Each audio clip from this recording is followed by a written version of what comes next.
nii, oleme TTÜ spordil 2015. aasta suvisel editionil. Minuga koos on Jesper Tenzki Mikalski, if Yes, I Mikalski. pronounced it Mikalski. right? Yeah. Okay, so tell me about yourself. Where are you from? How old are you? A little bit about your background. Okay, I am 21 and I'm usually I lived in Denmark. I actually moved to Estonia now, so with my girlfriend, Carmen, on X, I think she's streaming. And yeah, I lived with my parents until I actually moved and basically just been playing my whole life since I was young. Like I think I started like when I was 7 or something, and I remember I was going to this club when you're a young guy or a young person. You're always in this club where you can chill after school, and we went there, and most of the time actually went on plane. And back then we played Half-Life 2, I think it was called, or something like that, and just chilled. And then later, like we started to play Counter-Strike 1.6, and we played World of Warcraft when it came out in the beginning, and I was super hooked to that game. So basically, you have been into shooters from like when you were like Yes. this big. Huh? Yes. that's neat. I mean, how many people are there who start off by playing something they love and end up doing that? Yeah. So when you were younger, were you as competitive as you are right now? Yes, I've always been competitive. Like I was playing football as well at that time, and it was always about winning. There's nothing called losing. All right. Nothing is called losing, and you're never giving up. So you're always doing your best, and that's how it is. It's the soul of it. Yes. But when you started off as a little kid, what did your parents think about it that you used to like play for hours in those aforementioned clubs and whatnot? Uh, First of all, like I remember, like me and my brother, we were always sitting at the PCs at home as well after we came home from the club, and they thought we played a lot on the PCs, even though they didn't say that much in the beginning, and like later they thought like when I started to like go to school and you going up in ninth grade and stuff, and you're growing up, and they say like maybe you should go outside the door and do something, and I was just like I just came home from school and just kept playing until I went to bed and stuff, and basically didn't do anything else than playing. So yeah, but like after later when I started to play competitive, my parents always been supportive, and they realized it's actually worth doing since you can do it for a living now. Since like back then, maybe we can say like 2006, there was not that much money in it, maybe in the big tournaments, but like now you basically every top 20 teams is getting salaries, so I think it's worth it. Yeah, And now parents we is have like the international fight, which is like huge prize money and Yeah. whatnot. And not even talking about the salary what people are getting. yeah, that's ridiculous, anyways. But when you were younger, you must have had some team already when you played. Yes, we did. Like, I remember actually my first team was when we were in the club, and we thought like we're gonna make a team 5 guys, even though we could only play against the others in the club because we never like really played online in that way because we didn't know how to do it. But we found it super fun to just have a team, even though there was no one to play against. So we have a team. Now we're good. How good were you back then? Like the team, I don't know. I think it was, if I'm looking back on it, I think it was super bad actually. But Yeah, Like it brings what- back me and hours. like what to do?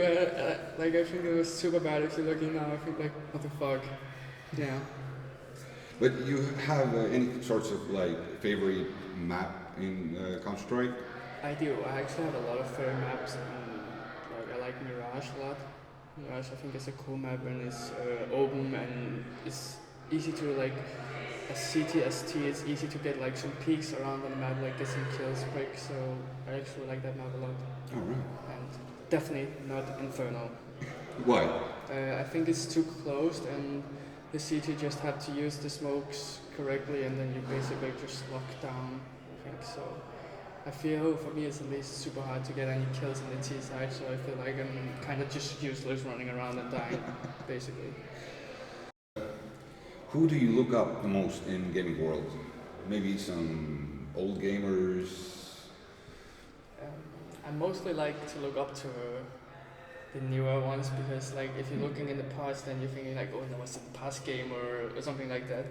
But like yeah, back then I liked the old MTV and like 1.6 I think was cool that we have a good Danish team. But like if we're gonna talk like CSGO, then the player I look mostly up to is actually Olaf Meister. I think his playstyle is phenomenal. It's like rushing around just killing people like fearless. And if we're gonna go league, I like Björksen, of course, Danish player. I like Reckless, he's a good AD carry and stuff. So Actually, me and Abigail were talking about earlier that from afar, you kind of look like Björksen. So yeah, you got that going on. yeah, I heard it before though. Doesn't like make me surprised though.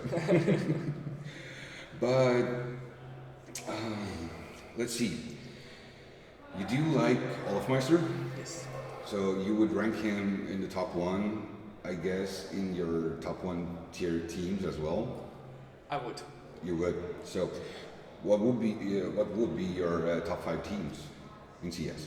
I'm not gonna say them like as 1, 2, 3, 4, 5. Yeah, yeah. But I'm just gonna say them like straight out where I think like Fnatic is super good. Then we have like the Danish TSM which kind of been struggling at Ace of Predator today or yesterday I think, which is not that good, but they're super good as well and they really competing with the top. Then I think we have Navi, Ukraine team playing super good as well, even though their play style is kind of slow, but it's working for them and they've always been playing like that. So we have Virtus Pro, Of course. like good old Virtus Pro, even though they have like Snacks and Bialy now, but the Golden Five players basically is still some of them there. And last I think I would still rate NBS up there, even though they swapped out, but like what can you do? They were like basically top 5 before, so who knows? I hope they can do it with the 2 new players and do better than they did before, because they were basically top 2 at some point and then they kind of lost it. So who knows? Let's see. Yeah, definitely a strong top five. Yeah. Wouldn't pick better myself. But you were in SK, Yes. and SK is like a huge name, of course. Yes, it is. And back then, when you started off in SK, you also met Carmen, Yeah. or a bit I- before that. I actually met Carmen before that. Yes. Yep. So how hard was it for you to concentrate on the game by constantly traveling back and forth? I don't think it was that hard. It was just like it was mostly about like how you're planning the stuff. Like if you plan it good, then there shouldn't be any problems. Like if you practice and you say like, "Oh, I cannot play this day because I basically had to travel," and then that's how it is. And then we can play the next 5 days or however it is. Like even if it's Friday and Saturday, you're basically playing. So It's the gamer way of life, anyways. yeah, but I don't think it was the biggest problem. Like to travel around that much. It's stuff which has to be done. Well, yeah, actually, Denmark isn't that far from Estonia. No, it takes like 1 hour. Yeah. if you take the direct flight, which I did, so Well, yeah. That makes sense, though. yeah. But have you ever been competitive in any other games? I mean, computer games, besides the football thing. But have you ever like competed in any other games? No, no. I've never tried to compete. Like, of course, I tried to play other games like League of Legends, and I played like Dota 2. I don't want to say I was bad at League of Legends, more like a Dota 2, but like I never tried to like really compete. I just took it like as a fun game, so I could like get a break off from CS when I was. Okay. When was the year that you decided to go all competitive? Like I always wanted to like compete with the best, of course, but you have to start at some point. Like as well, when I started in CSGO, you have to start at some point, and like I started really playing in teams like in 2012, I think, and it's around when CSGO came out. Actually, I think it was still in beta at that time, and I started playing, and I found a team, and I wanted to compete with the best. instead of like keep playing 1.6, I switched immediately to try it out because I saw this is the future. So I had to take the chance now before it's too late to get the chance to play with the teams. So I did that, and like when it totally worked out was actually when I played in SK. When it's totally worked out to like be a competitor, like and you could live with it. So And how much did your life change out of being a competitive CS:GO player? uh, like I wouldn't say my schedule of the day changed that much. I think I kind of played the same and stuff, but it's definitely like you have to be more focused like about the things which is going on. There's no trolling around. It's more like the serious phase when it is. So. But it has to be somewhat crushing of a person to mental level of playing that competitive level. How was it for you? Well, in the beginning it was not that hard, but like later when it come like now, I feel like totally stressed and depressed, and I don't know. I just feel like I need a break and I can't hold control of my own life. So I think it's like just some people will get it, some people won't get it, and that's how it is. And it's just a stage you have to go over. But I think it's super hard mentality because you have to put so much in it, and you literally have to put your whole soul into the gaming. And if you don't, it's gonna break you down. And it's the same if you have a bad game, then you just know like then it's lost. Then you're just losing yourself. It's all about the confidence. At least how I think. If you're losing your confidence, then basically it's just bad for you. So mentally, it's super hard. I hope you get out of the black hole though. We I'm would, trying my best. all of us would like to see you on big stages again. But turning back to more cheerful events, where did your name come from? Actually, I was playing. First, I was called like just Jesper when I played and stuff, and later I choose like okay, I'm gonna change my name. And first, I called myself like Tense, like with the set without the key, like behind like Ki. And then later, I don't know, I just figured out like, oh, I'm gonna, since my last name is Mikalski, I'm gonna put it like with the ski on. So I basically just added something to the name, and then that's how it came. Alright, that's cool. Yeah. And like then I'm getting like, we have a word in Danish like called Tenzki. It's actually kind of funny. It's like actually when you're taking a, it's weird, I'm not gonna say it. But it's really bad word in some way, and like turn means like that you're thin in some way in Danish, Okay. and then skid means like so that's how it is. Someone is calling me like that, like just for the fun, and I'm not taking it serious. It's just like people can make fun, and that's how it is. That's a good story though. Yeah. So, one question that I think a lot of young people want to know is how much gaming hours do you have to put in to become a pro? I don't know how much you have. Like I think you can use like a few thousand hours. Let's say it like that. You have to use a lot of hours, but it depends how you're spending them as well. You have to like if you really want to be pro, then I think you should spend your hours like more carefully than just going on FFA servers, like playing casual games, stuff like that. If you want to compete, then really put your soul into it and try your best to do it. Like go play matchmaking, learn the game, find some friends, make a team, and then work yourself up. Basically, matchmaking is a good way, even though it's so random and stuff. But it's helping in the beginning if you want to start. But team is the best option, and then just never give up. Just keep playing, even though it can be super bad. That's good You have advice. to do it. But how many hours have you played in total? Approximately, of course. I don't know. In 1.6 I played like in 4 years I played 5,500 hours around. While I had breaks playing World of Warcraft as well. So I played a lot back then, and in CS:GO I'm kind of reaching the same soon. I think I'm on 4,000 something, and yeah, So in total, about 10,000 hours. yeah. So? Let's be there. Whew. Yeah, let's I be guess there. your parents didn't see you at all. They didn't. Only for the food. Yeah. And when I went on the Mom, toilet. I'm hungry. Come on. Yeah, it was actually like this. When I had to practice back then, I said like, I have to practice at 6, and the food has to be ready before so I can eat.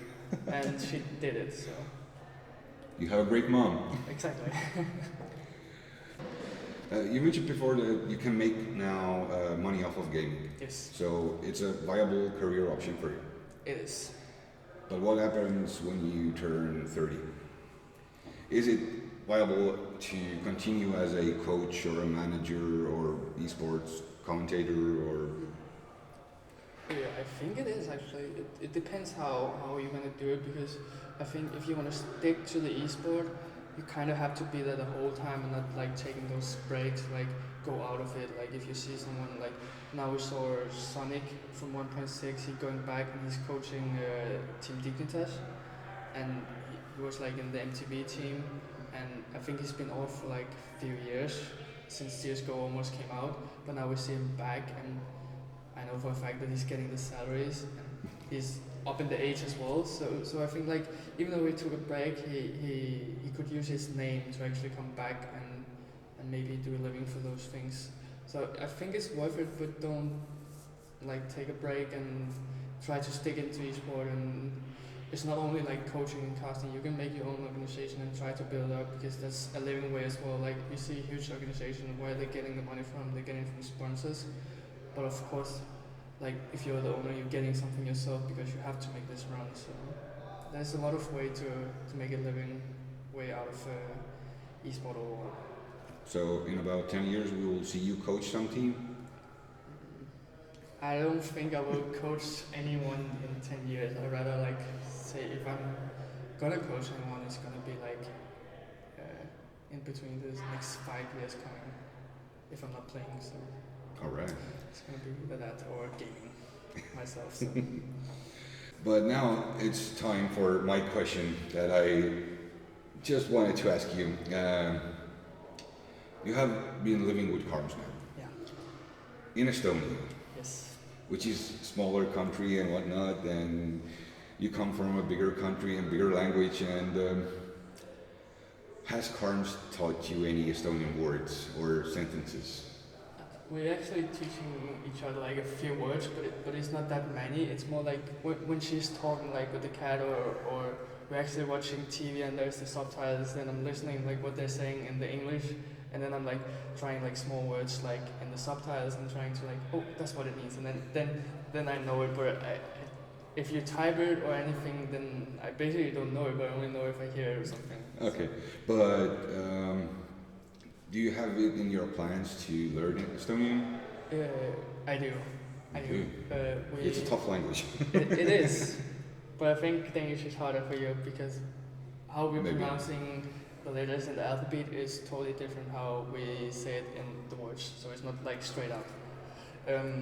But yeah, we actually both talked about that we would take like a language school here in Thailand, and we actually found it so she could learn Danish and I could learn Estonian, and we searched up, and there was actually a Danish teacher which understood Danish and Estonian. So we will see in the future if we're gonna take those language schools, or I'm just gonna try my best like by learning more by it. That sounds really, really, really awesome. But as for now, that's it. Thank you for giving me this or us this opportunity at this time of the night. It's 3 a.m. Yeah, We're it's both fine. tired, and Yeah. you need to get to home. Yeah, So what else can I say then? Thank you, man. it's me who's thanking you.